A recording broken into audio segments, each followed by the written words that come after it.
আমি আপোনালোকক জনাব বিচাৰিছোঁ যে আমাৰ কলেজ শিক্ষকসকলে গুণোৎসৱত এবাৰ সহযোগিতা নকৰে, যেটো 6 জানুৱাৰীৰ পৰা আৰম্ভ হ'ব। আৰু তাৰ লগতে ইয়াৰ সম্পূৰ্ণ কাৰ্যকাৰিতাৰ কাৰণে আমি কাইলৈ এখন আমাৰ অনলাইন মাধ্যমত আমাৰ অসম ভিত্তিক আমি এখন বৰ্ধিত যৌথ কাৰ্যনিৰ্বাহক আহ্বান কৰিছোঁ। আৰু কাইলৈ আমি অনলাইন মাধ্যমত বহিম আৰু সেই বৰ্ধিত যৌথ কাৰ্যনিৰ্বাহকৰ মাধ্যমেৰে অসমৰ প্ৰতিজন কলেজ শিক্ষকে গুণোৎসৱৰ ক্ষেত্ৰত যি অসহযোগিতা সেই অসহযোগিতা কাৰ্যসূচী সম্পূৰ্ণভাৱে পালন কৰিব। যে আমাৰ কেইবাটাও বহুদিনীয়া সমস্যা আছিলে, যি সমস্যাসমূহ সমাধানৰ কাৰণে আমি অসম চৰকাৰক বিভিন্ন সময়ত আমি স্মাৰকপত্ৰই হওক বা বিভিন্ন কথোপকথনৰ মাধ্যমেৰে আমি আহ্বান জনাইছিলোঁ, দাবী জনাইছিলোঁ।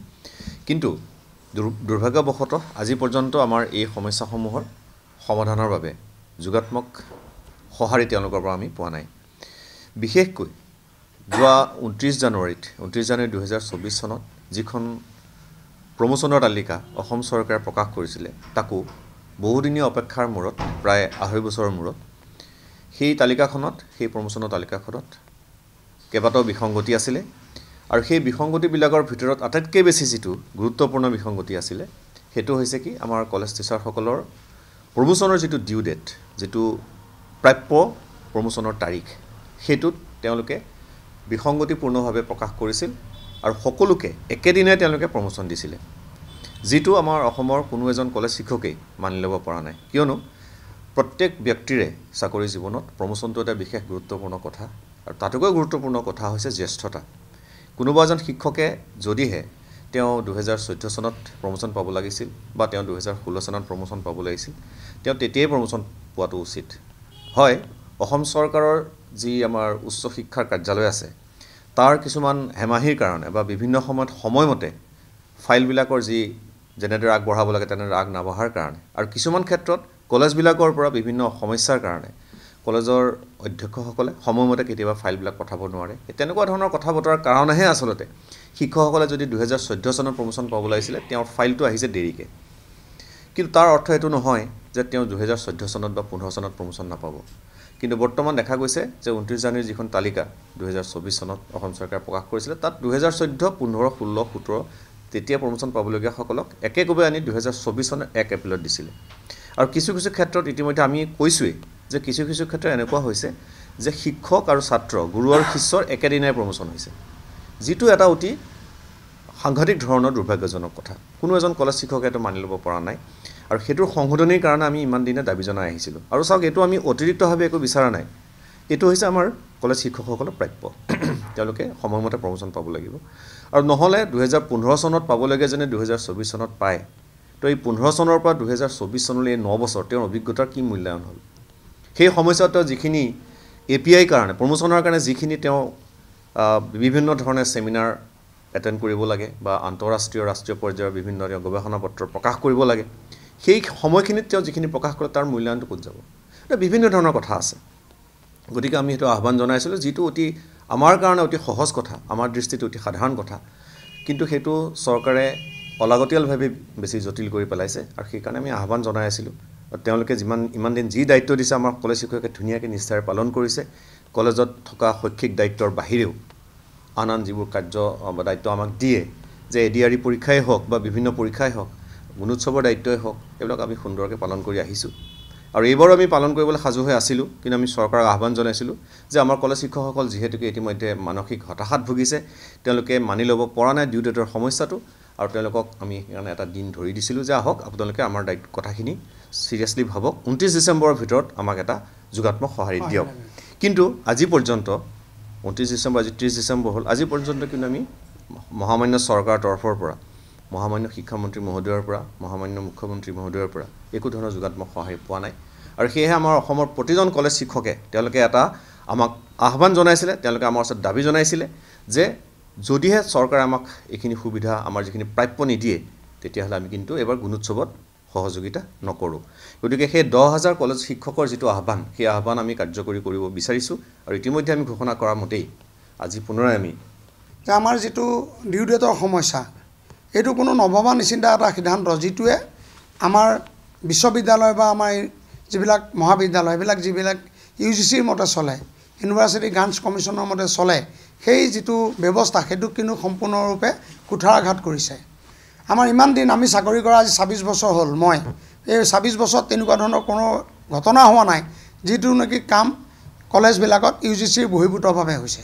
প্ৰথমবাৰৰ কাৰণে যিটো অসম চৰকাৰে কৰিছে যে 29 জানুৱাৰী তাৰিখে যিখন তালিকা প্ৰকাশ কৰিলে, ইয়াৰ সম্পূৰ্ণৰূপে নীতি বহিৰ্ভূতভাৱে UGCৰ নীতি বহিৰ্ভূতভাৱে 1/4/2024 কৰাৰ ফলত আমাৰ যিবিলাক জ্যেষ্ঠতা সম্পূৰ্ণৰূপে নাইকিয়া হৈ গ'ল। বহুত মানুহটো এতিয়া প্ৰমোশ্যন নোহোৱাকৈ ৰিটায়াৰ্ড কৰিব। যিসকল মানুহৰ 22 চনত বা আমাৰ 23 চনত প্ৰমোশ্যন আছিল, সেইসকলৰ যদি প্ৰমোশ্যনৰ ডেটটো 1/4/2024 ধৰে, তেতিয়াহ'লে তেওঁলোকে প্ৰমোশ্যন নকৰাকৈ ইতিমধ্যে ৰিটায়াৰ কৰিছে। গতিকে আমাৰ এটা ন্যায্য দাবী, আমি অতিৰিক্ত একো বিচৰা নাই। আকৌ কৈছোঁ যে ইয়াত কোনো ভুল বুজিব নালাগে যে কলেজ শিক্ষকে আন্দোলন কৰিছে বা এইবিলাক দাবী জনাইছে। আমাৰ দাবী হৈছে ন্যায্য দাবী। আমি কোনো কাৰণে এটা কথাও বেছি বিচৰা নাই। আমি কৈছোঁ যে আমাৰ যিবিলাক দিন আমি যিটো প্ৰাপ্য তাৰিখত আমি পদোন্নতি পাব লাগে সেই পদোন্নতি দিব লাগে। তাৰোপৰি আমি কৈছোঁ যে যিখন OM কাৰ্যালয় স্মাৰক 2023 চনৰ 8 নৱেম্বৰ তাৰিখে প্ৰকাশ পাইছিলে, সেইখনৰ সংশোধনী হোৱা নাই। সেইখন সংশোধনী হ'লে আমাৰ নতুন প্ৰজন্মই প্ৰমোশ্যন পাব, সেইখন কৰি দিয়া নাই। ইতিমধ্যে আমাৰ ফালৰ পৰা চৰকাৰে আমাক দায়িত্ব দিছিল যে কি সলনি কৰিব লাগে আপোনালোকে কৰি দিয়ক। উচ্চ শিক্ষা বিভাগে আমাক দায়িত্ব দিছিল, সেইটো আমি কৰি দিয়া প্ৰায় এমাহ হ'ব এতিয়া। তাৰ আজিলৈকে 2 মাহ হ'ব এতিয়া। তাৰ এতিয়ালৈকে কোনো ধৰণৰ উত্তৰ অহা নাই। গতিকে আমি বুজিবলৈ আমি বাকী নাই যে আচলতে কামত কাৰো মানে ইচ্ছা নাই কৰি দিয়াৰ। আমি এইকেইটা হৈছে মুখ্য দাবী যে ডিউ ডেট আৰু আমাৰ প্ৰমোশ্যনৰ কথা কৈছোঁ আমি, OM-খনৰ কথা। কিন্তু আমাৰ ষষ্ঠ দৰমহা আয়োগ, সপ্তম দৰমহা আয়োগৰ বকেয়া, আমাৰ যি নতুন কলেজত যিবিলাক শিক্ষকে চাকৰি পাইছে তেওঁলোকৰ 27,000 টকাটো আমি 55,000 কৰি দিব লাগে বুলি কৈছিলোঁ, সেইটোৰ কোনো এতিয়ালৈকে হেৰি নাই। আমি PhDৰ ছুটিৰ কথা কৈছিলোঁ, PhD কৰিব লাগে, কম্পালচৰি কৰিছে, কিন্তু ছুটি নাই। ছুটিৰ ব্যৱস্থা কৰি দিবলৈ কৈছোঁ, সেইটোত মাত নাই। আমাৰ কোৰ্ছ ৱৰ্কৰ ছুটিৰ ব্যৱস্থা কৰি দিবলৈ কৈছিলোঁ যে PhD কৰিলে 6 মাহ কোৰ্ছ ৱৰ্ক কৰিব লাগে। সেই কোৰ্ছ ৱৰ্কখিনি আমাৰ শিক্ষকসকলে কলেজৰ পৰা ছুটি লৈ কেনেকৈ কৰিব? গতিকে আমি কৈছিলোঁ চৰকাৰক যে PhDৰ ছুটি যিহেতু বন্ধ আছে, কোৰ্ছ ৱৰ্কৰ ছুটি এটা দিয়ক। দিম বুলি কৈছে, কিন্তু আজিলৈকে নাই হোৱা। গতিকে আমাৰ যিমানবিলাক দাবী আছে, আমি সমিল মিলৰ যিটো বদলীকৰণ বা মিউচুৱেল ট্ৰেন্সফাৰৰ কথা কৈছোঁ, সেইটো বন্ধ আছে।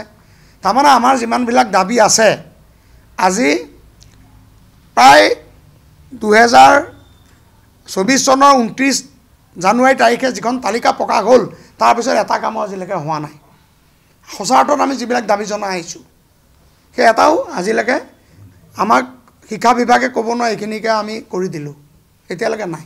গতিকে আমাৰ শিক্ষকসকলে যিটো সিদ্ধান্ত লৈছে সেইটো কাৰ্যকৰীকৰণ কৰাটো আমাৰ দায়িত্ব। সেইকাৰণে আমি যিটো ঘোষণা হৈছে আৰু কালিলৈ আমি কাৰ্যনিৰ্বাহক সভা দিছোঁ, বৰ্ধিত কাৰ্যনিৰ্বাহক সভা। তাত আমি সিদ্ধান্ত ল'ম যে আৰু যেনেকৈ আমি যোৱা কেই তাৰিখে চচলত বহিছিলোঁ, 23 তাৰিখে চচলত আমি প্ৰতিবাদ কৰিছিলোঁ, তেনেকুৱা প্ৰতিবাদ হয়তো আমাৰ 2 দিনত আকৌ আৰম্ভ হ'ব। কাৰণ আমাৰ কালিলৈ আমি সিদ্ধান্ত গ্ৰহণ কৰিম।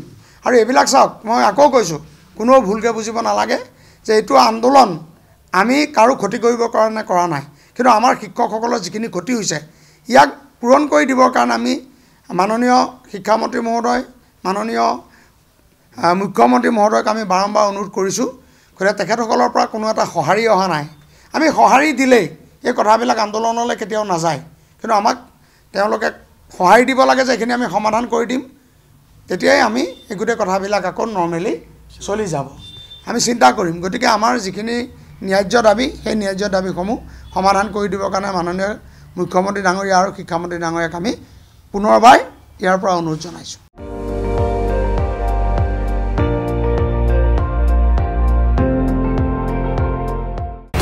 আপুনি চাই আছে ND24, সৰ্বশ্ৰেষ্ঠ নহয়, সৰ্বোত্তমৰ দৌৰ।